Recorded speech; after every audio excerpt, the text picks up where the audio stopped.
Hi everyone, welcome to Make Moments Matter, a music education podcast, where I share lesson ideas, songs, games, and inspiring things for your elementary music classroom. My name is David Rao, and I am the music teacher who blogs at makemomentsmatter.org. This episode of the podcast is a replay containing the audio version of a Musical Mondays live video. If you're not familiar with Musical Mondays, every Monday night at 8 p.m. Eastern Time, I go live on Facebook and Instagram to share about the lessons that I'm using in class with my students. I give a recap of my kindergarten through 5th grade lessons, and then do a deep dive about one grade level and share the books, instruments, songs, and process that I use to teach the lesson to kids. This podcast episode contains all the audio from the Musical Mondays video, but if you'd like to see a replay of the video itself, you can find a link to the archived video on YouTube when you click the link in the notes for this episode. Thanks so much for tuning in. Here's the show. Hey everyone, my name is David Rao, and I'm the music teacher who blogs at makemomentsmatter.org. You can also find my ideas on Facebook, on Instagram, Twitter, Pinterest, and a variety of other places when you search for my name, David Rao, or Make Moments Matter. I'm excited to be sharing with y'all again tonight some ideas from my first grade lessons for the week, a new version of the song Bingo, and then playing around with tempo blocks. That's coming up in just a second. If you see me talk about a book or resource or something you're really interested in, I probably posted about it on the links page. So there's a page on my blog with all the links for all the videos that I do. You can find that either by going to makemomentsmatter.org and clicking on the video tab, or just click the link at the bottom of the whatever paragraph caption you're watching, listening to this video. So you should be able to find it that way. Also, if you're interested, there's a Facebook group called Every Moment Matters Music Education Community, a place where you can keep asking questions and find community and learn from each other. I hope you'll join us there. It should be a great place to continue dialogue. Okay, and then a couple more things. So, I was just at the AOSA, the American Orff Shilverick Association National Conference, which was held in my city, Kansas City. It was great. So awesome to see so many friends, and also learn from people and hear great concerts and have such great, amazing experiences. It was so awesome to be around folks again. And be there for that conference. It was so much fun this last weekend. This week I have a big concert on Thursday, so I'm busy with that. And next week I will be in Iowa for the Iowa Music Educators Association State Convention, and that is a week from Thursday, Friday, Saturday. I can't remember exactly which days it is. It's in Ames, Iowa. If you're an Iowa teacher, I can't wait to see you. I'm excited to be there next week, a week from Thursday, a week from Friday. So it's going to be a great time. I hope you'll come and join me. I'm doing 3 sessions at that conference, and it should be so much fun. Okay, one more thing before I get talking about first grade. So several weeks ago on my Facebook page, I talked about how there are a lot of people who would really love to learn from other people about curriculum and pacing guides. And there are some people who, maybe there are just 2 or 3 people in their district, and they are all by themselves. They don't have a pacing guide or a curriculum map or anything like that. There's some people who, I work in a district with 40 schools or 100 schools or whatever, and we have a pacing guide and it works really well, or I've used this thing for years and years and sort of here's what I use. And I know that people are sort of all over the map, and all the time I get emails from folks saying, hey, do you have a pacing guide, or do you know of one? Or, I just want, we're working on curriculum at my school, and I just want sort of an idea of what other people do. And while you can't really just take someone else's pacing guide or curriculum map and plant that right where you are, because, maybe some schools in some parts of the country see kids every day. I know there are schools like that. And maybe you're in a school district where you see kids once every 7 school days. I taught in that school at one point. Or maybe you're like me right now where you see kids twice a week for 30 minutes. I mean, we're all different. So you can't really take someone else's pacing guide or someone else's curriculum map and use it just verbatim, because it has to match your students. It has to match your situation. It has to match the training and experience that you have. All that said, if you are someone who is trying to get started as a music teacher, or you're trying to craft a curriculum document, or you just want to see sort of what other people are doing, it's handy to have just a a benchmark, a guide to look at someone else's. So several weeks ago, I posted on my Facebook page, hey, if any of you are willing to share your curriculum map or share your pacing guide just for others to look at, here's a Google Drive link. Please feel free to upload things. And there were some really cool things that were uploaded, about 4 or 5 different documents that I saw like right away. And that was great. And then they disappeared because I think what happened is people went on and were like, this is great. And they moved it and forgot, oh, wait, I'm working with a shared folder, a shared drive folder. So if I change it, everything will go away. So I am encouraging you all, if you are watching or listening to this, and you're like, hey, I have something I'd be totally willing to share. I've linked on the links page a link to this Google Drive. Please go and upload. Do not take off of the Google Drive. It's hard because like I can't allow people to share onto the drive without giving them permission to like be an editor. So that means that also people can take things off the drive. Anyway, if you go to that Google Drive and you're really interested and you see something, you're like, this is great, please make a copy for yourself. Do not remove it from the drive. Because I think some people with great intentions went on and were like, this is awesome, and accidentally deleted it from the drive. So if you're interested, there is a Google Drive that I'm hosting and sharing, and there are going to be pacing guides and curriculum maps and things there. If you have one to share, please go ahead and follow that link and add your curriculum map and your pacing guide. But like I said, it's not necessarily so that someone else can just take your pacing guide and use it verbatim. That's not how this works. You're going to have to make changes, but especially for people who are like, I'm the only person in my district who does this, or I have no other connections, it is so helpful to see what other people are doing, even if it doesn't exactly fit with what you're doing. It just helps to give you guidance and sort of understanding as you're going ahead and making your own decisions about curriculum, or maybe your district is making decisions about curriculum. So please go and check out that Google Drive, add things. If you want to see those documents later, make a copy for yourself, copy it to your drive, copy it to your hard drive or whatever. Do not delete it from the Google Drive. Okay, I'll put that out there.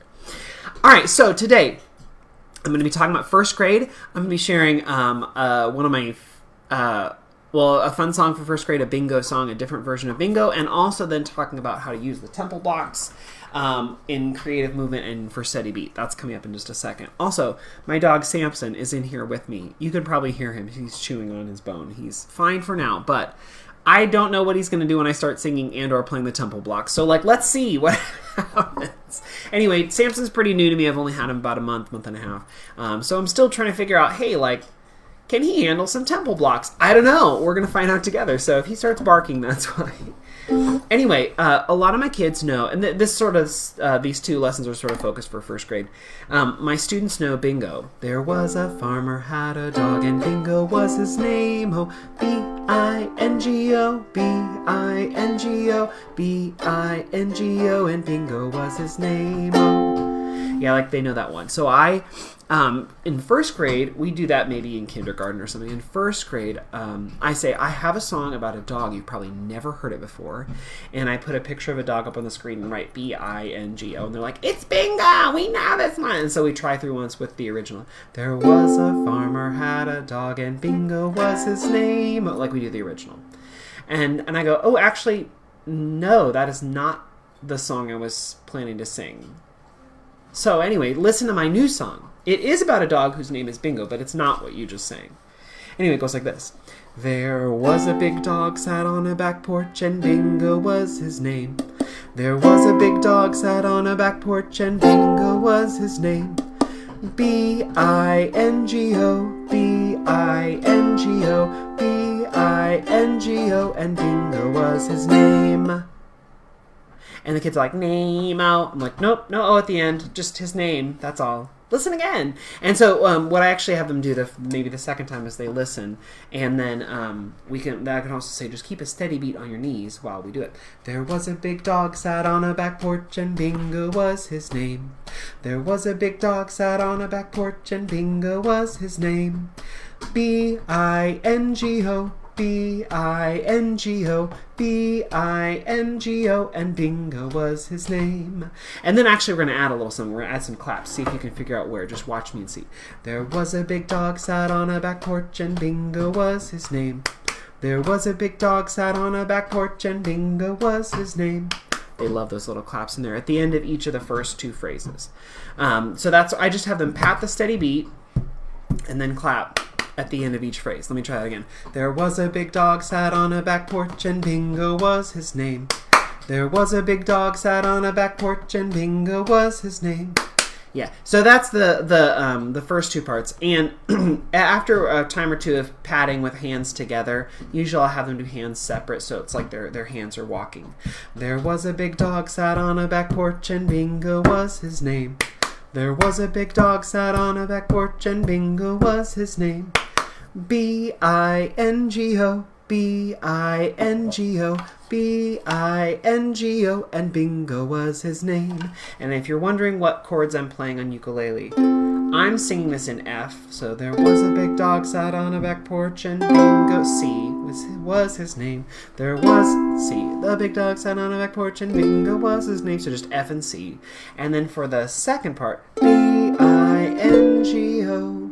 That's maybe not the chord I'd play on piano, but since I'm playing it on ukulele and I want it to be sort of more simple, I would play F, G, 7, C, F, F, G, 7, C, F. So it's like sort of the 5 of 5 right in there, right? F, F, G, 7, C, and F, F, and G, 7, and C, and then F. Yeah. So anyway, it's a fun little version of the song.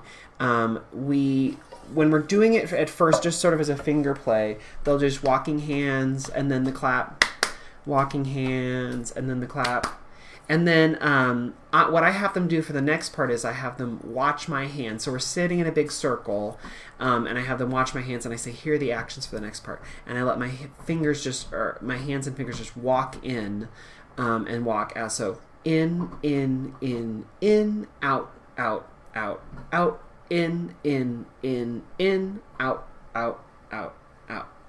And that's just sort of how that second half works. And like I said, I just move my fingers like this, and kids mimic that. This is something that I learned in Orff levels of just like have your hands do the dance before you do the dance. It's to give them sort of the idea and the framework of the song before they're up and actually moving. Because when they're actually up and moving, there are like 3 or 5 or 12 or 19 more distractions for them, because they're the coordination is different. When they're just sitting, focusing on just their hands, they can sort of get the structure of the movement before they actually have to do it. Okay, so anyway, the actions for the song, when we're doing like the finger play hand version, are: there was a big dog sat on a back porch and Bingo was his name. There was a big dog sat on a back porch and Bingo was his name. B-I-N-G-O, B-I-N-G-O, B-I-N-G-O, and Bingo was his name. And I always go name, because they always go name out. They always do. And just as like a challenge, the first couple times I go, not name, oh, it's name. I generally don't care after that. If they keep adding name, oh, they're gonna want to do it. I don't make a big deal of it, but I'm like, it's a different song, but just then they usually giggle about it and we move on. Anyway, after we've done that a couple times, we've done it sort of as a finger play by using your hands to dance instead of your feet to dance. Then we actually do stand up and do the dance. And so the way the dance works, the way I was taught to do the dance. So the first part, there was a big dog sat on a back porch. We all grab hands and we circle to the left. So left, left, left, left, left, left, left, left. Bingo was his name. And then we move to the right. There was a big dog sat on a back porch and Bingo was his name. So circle left, circle right. And I always say, when do you know when to switch? It's that, the clap, clap. That's when it tells you to switch. So left, left, left, left, left, left, left, left, left, left, left, left, left, switch. Right, right, right, right, right, right, right, right, right, right, right, right, right, stop. So you go left and right. And then on the B-I-N-G-O, you do what your hands did, which is in, out, out, out, out, out, in, and out, out, out, out, out, out. So, of course, with first graders, this is not going to work. So the in and out thing, you're going to have to like talk through it. And usually I say, when you're going in and when you're going out on a circle like this, if you went your big normal steps, you would smash into somebody else. Right, you're going to hit somebody else. It's not going to work. So we got to take tiny little steps. Take the smallest possible steps you can possibly do. Boom, bum, bum, bum, bum, bum, bum. And they take the world's smallest steps, and I go, okay, that was good. Just a little bit bigger of steps this time. We do it again, they go a little bit. Oh, that was great. Do just like a tiny little bit bigger steps until we get to where we want to be. Otherwise, if you just say like in, they're going to go all in, they're going to rush in, they're going to all smush together. And if you say out, they're all just going to pull apart as far as they possibly can in the circle, because that is the nature of first graders. They just like in and out. You said in and out, boom, boom. But if you're like, ooh, tiny little thing, you make like a big deal out of it, then they will take tiny small steps and they'll go out tiny small steps, in and out, in and out. And that's usually fun to see. Also, apparently Samson heard me make that sound. It was like, alert, they're animals. Sorry, Samson, that was not an animal's me. Anyway, okay, so I know another, and that's sort of where we end the song. Circle left, circle right, in and out. And we sing the song. And then you can, there are a lot of things you can do. You can do it quiet, you can do it loud, you can do it fast, you can do it slow. You can change elements if you want. That's sort of where I leave it for this lesson, and you can come back to and play with some of those other things later. But just so they have the basic framework of circle left, circle right, in and out, it's a fun opening to class song that you can play with things later. Now, I did link a version on the links page, which I found there's not as many versions of. There are not as many websites with this version of the song as there are like the traditional original bingo. And I know some people who do this one to the tune of Old MacDonald. There was a big black dog sat on my porch, and Bingo was his name. Oh, B-I-N, which is fine. But I like this version better. The singing, the melody is more fun, it's different, and why do another version of Old MacDonald when you could do something new? I learned this, I think, from Jill Trinka originally at a state convention. I found it in a couple books. I wasn't able to track down a place online to share it, but it is in several different books. It's an old version of a folk song. So it's a super fun edition if you want to use it.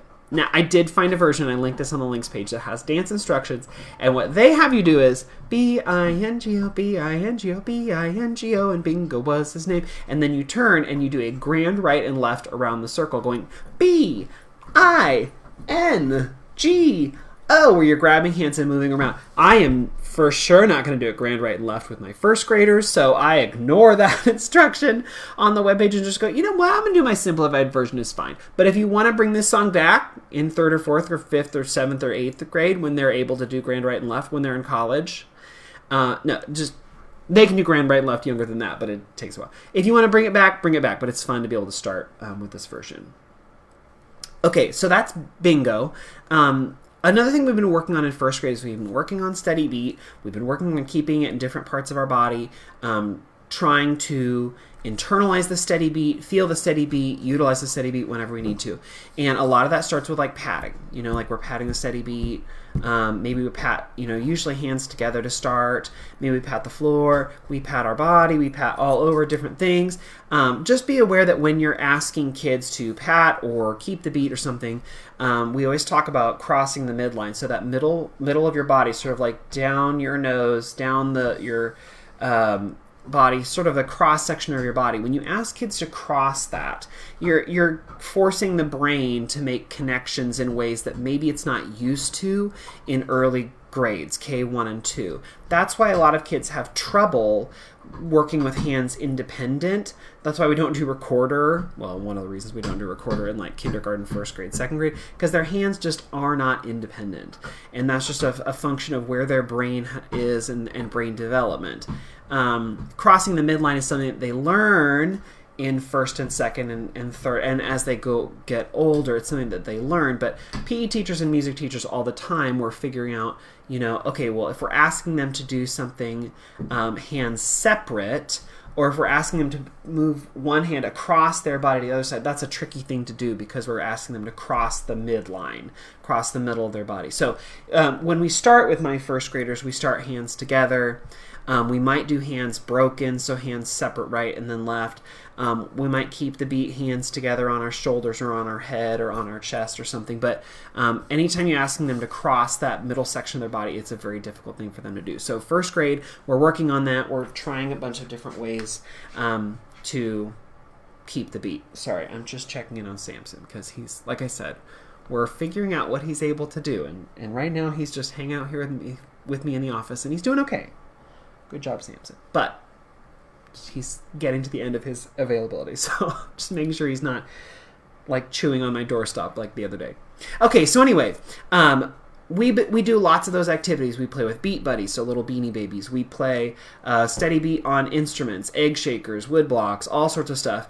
And now I'm going to ask them to keep that steady beat. And a lot of times it's fun to have them do that, like with music, popular music, musical examples you have, to just keep the beat with the music, right? Well, one thing that is fun to do, tempo blocks are a really cool, versatile instrument, and they're fun to ask kids to react to. So, like today's a great example. My first graders were sitting, and I said, okay, I'm going to play on the tempo blocks. You just keep that beat on your knees with a pat together, right?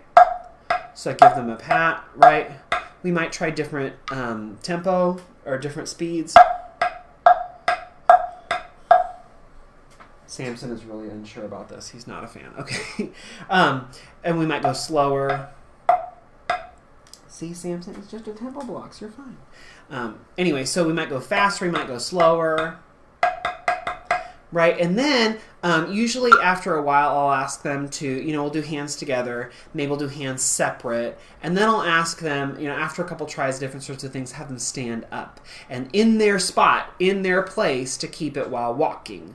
Or maybe while they're standing up to put it back in their body, to pat their knees, to pat their chest, to pat their head, or whatever. But then eventually we're going to ask them to stand up and sort of keep the beat in their feet.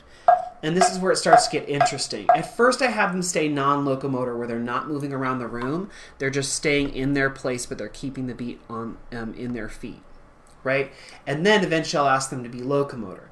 When we start doing locomotor stuff, that's when it gets really interesting, because then you can give them different speeds. Usually when I'm doing something like this, I just preface it with saying, I don't care where you go in the room, as long as you're not leaving the room, can't go behind the teacher desk, or on the ramp up to the stage. Like, those are just like my boundaries for the room. And I say, as long as you're moving and not touching anyone, you can move anywhere you want in the room. Kids love that. So like a couple things we're getting from this activity. They're moving around the room, they're keeping the steady beat, and they sort of get to explore the room. Like they like that. Oh, I got to go back by the cabinets I never got to go to. Cool. Like there's nothing fun back there, but like whatever. Okay, you do you. So anyway, we're moving around the room, we're doing our thing, and then I'll say like, okay, well, what if I change the way I do it? What if I do like if I change to a different block, and they have to, it sounds different, so they'll usually change the way they move. If I go, usually they'll stomp. Not always, but usually. So it's fun to like see, like if you have a list in your head of like, okay, stomp, tiptoe, jump, hop, whatever. How can you get them to move? One thing is I'll say, okay, now watch my hands. Okay, I'm walking, I'm moving my hands separately. What if I use just one hand? What are you going to have to do to match? They're going to have to hop on one foot. Okay, what if I do two hands together? They're going to have to jump with 2 feet at a time, right? So it's fun to like get them to sort of explore that. And this is where we start moving away from steady beat and more into movement and movement styles and how are you moving and how does that look. And so then I'll start mixing in not the steady beat anymore, but more of a rhythm. So for example, maybe I'll do, and then instead of just walking, they're going to have to find a way to move that matches that. Bum, bum, bum, bum, bum. Then maybe they'll walk faster, or walk, and then you could start adding in other kinds of movement. Like a skip or a gallop. Well, I've learned that when I start doing tempo blocks and I ask them to do skip and gallop, if I'm going to do skip, I use 2 blocks. Thank you, Samson. If I ask them to gallop, I should change so it's not the same exact 2 blocks, because then it's hard for them to hear that. That'd be a skip, but if I ask them to gallop, maybe one of the blocks stays the same, one changes, just so they're getting a different sort of timbre. You could change both. Skip and gallop. They'd be able to hear that difference for sure. When it gets really interesting is when you can start having to do other sorts of patterns. it's fun to see what they come up with. You need to give them plenty of time to explore and try some different things, and then ask them to like settle on one. So maybe they do bum bum bum bum. It's also good to give them examples so that they don't just think like, I can only use my feet in walking. Walk, walk, walk, walk, walk. Well, you could do walk, walk, shake, shake, shake. Walk, walk, shake, shake, shake. Or you could do whatever you think the blocks are going to give you. So giving them some freedom to like, here, choose whatever you want, and also showing them some examples is really helpful. Today, it was fun because we did several different examples, moved in different ways, fast, slow, all sorts of different stuff. And then I said, great, you got to still keep a pattern. I'm going to give you another example, and you need to do a pattern. But this time, your feet cannot take you to a new place. You're going to be non-locomotor, which means you're not going to move through the room. You're going to stay on your spot. Now, your feet can come off the ground, but they just can't take you anywhere. So then I gave them something like this. And it's fun to see what they come up with. They can come up, all sorts of different things. But this is just getting them to sort of start hearing that beat, to sort of keep that tempo, to change just sort of different sounds, different examples, things that they can do. Colleen just said, any alternative ideas if we don't have tempo blocks? Sure, use a drum. You could use if you have a tubano or a djembe, you can get different sounds out of that, whether you play in the middle or on the side. You could do a hand drum. You could do bucket drumming. Drums are really great for this. In fact, sometimes I do this exact same thing just with a tubano. That's a great start. You could do it if you have those piccolo blocks, which is like basically a small like desk-sized version of the tempo blocks. You could do that. If you have a go-go bells, that's really great too, because then you have two different sounds, a high sound and a low sound. Basically anything that's going to give you a couple different sounds. You could even do body percussion, if you want. Or you do. Just something so that they can hear that there's a repeating pattern, there's an ostinato that they can match with their movement. Anything would work. I like the tempo blocks because it is a very clear, easy sound for them to hear no matter where they are in the room. You can definitely hear the contrast between a high block and a low block, right? Most of the time. And it's unique. Kids like the sound. So it's a fun, easy sort of one to use. But anyway, it starts just with sitting down, keeping the beat, hands together. Then we usually break hands and have them go separately. And then maybe we'll do, pat, clap. Eventually we stand up, we start moving in a steady beat. And then once I know that they've got some of that steady beat, then we'll start doing these patterns. And we just sort of, this is something that I come back to all the time. If I have 1 or 2 minutes at the end of class, we'll do a few more because the more they do this, the better they'll be. The more they do this, the better they're... Well, a couple things. They'll be able to follow the beat better. They'll be able to stay with that beat better. They'll be able to then also distinguish between steady beat and patterns better. And then their movement will be way more creative. The more they do it, the better their movements will be. So like today I had some kids who were just, mostly just stepping. Or walking to the beat. And then I had some kids who were like stepping and shimmying. I threw in this one just randomly. It was woo! Woo! Woo! The kids got immediately were like, I can do a woo, and then what's my body gonna do? Because I was like, you can't just go walk, walk, walk, woo. You gotta do something that's gonna show that woo. So woo! Kids there was fun what they could do. So just be creative, have fun. The more you do it, the better you're going to be at it. The more you do it, the more fun patterns you're going to come up with. But also the more that you do it, the better the kids are going to be too.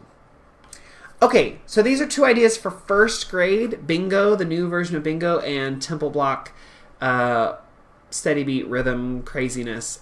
If you have some other ideas for either of these songs, I'd love if you would share them. Like if you have found a notation version of Bingo, this version of Bingo, or a similar version online, you really like it, please put that in the comments because I'll keep looking for one. But I've only seen it in print resources recently. I haven't seen it online recently. So if you find one, cool, put that in the comments. Or if you're like, hey, here's what I do with the tempo blocks next, or I don't use tempo blocks, I use, a cowbell or whatever. share that out. I'd love to share that with other folks too. Speaking of, also that curriculum, what I talked about at the very beginning of the video, the Google Drive folder for curriculum documents, pacing guides, things like that. I linked that on the links page. I'll put it back on my Facebook page.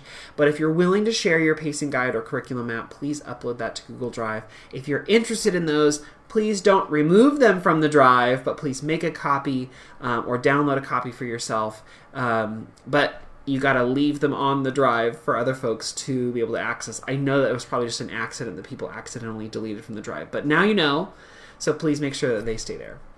All right, thanks so much for coming along with me this Monday night. I hope I'll see many of you next week at Iowa Music Educators State Conference, but if not, I will see you next Monday night for another Musical Mondays video. Thanks so much, everyone. Have a great night.